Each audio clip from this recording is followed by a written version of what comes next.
For nearly 60 years, Betty White has delighted audiences with her humor, warmth, and iconic presence on television. From the sex-craved man-seeking Sue Ann Nivens of The Mary Tyler Moore Show to the naive yet trusting Rose Nyland on The Golden Girls, Betty White has helped shape and define television comedy. We step backstage with Betty to explore her personal and professional lives, and we'll see how this remarkable woman hopes she will be remembered. Her answer? It may just surprise you.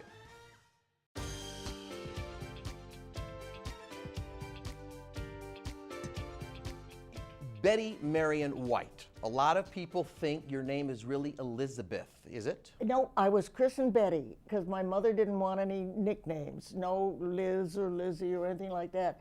So I was christened Betty, and immediately my mother started calling me Bets. So she gave me a nickname without even realizing. And today, and actually your friends, your good friends call you Bets, and your fans were Bet's pets. Yes, that's right. Well, have you done your homework? Well, I tried. Now, I know that, California's your home, always has been, except we call you our own because you were born in Oak Park, Illinois. Which is across the street from Chicago. That's the right. hospital was on one side in Oak Park, and then Chicago's across the street. But I love this city, and I'm not just saying that to say something pleasant.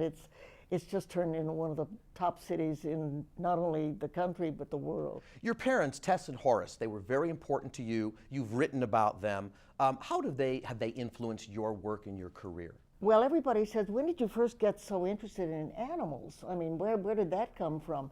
In the womb. My mother and dad were, if anything, more animal nutty than I am.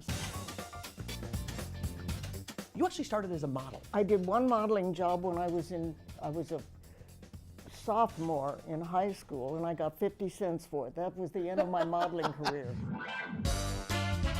Life with Elizabeth, 1953 to 55. Is it fair enough to say that you, along with Lucille Ball, were one of the earliest women to have power behind the camera?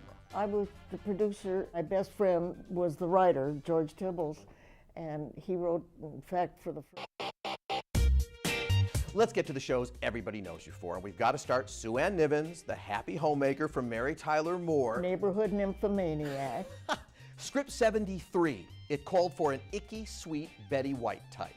Ethel Wynand, bless her heart, who was casting director, she said, well, why don't you cast Betty? I mean, and oh, well, no, Betty and Mary Tyler Moore are great and dear friends, and we wouldn't want to, in case Betty doesn't do well, we don't want to cause Mary any discomfort. Ethel says, it's a one shot, for heaven's sake. She's not going to get you in that much trouble. So, sure enough, I did the one shot.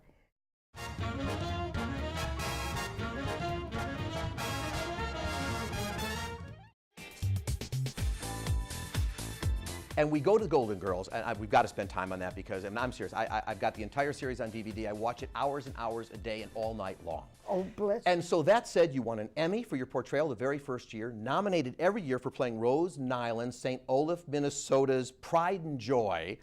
What is it about the Golden Girls that just rings so strongly, not just with older people, but with younger people today? The younger people is the amazing thing. Kids in the market will tug at your sweater and say, "Woes, woes." They can't say rose yet, but they'll say woes.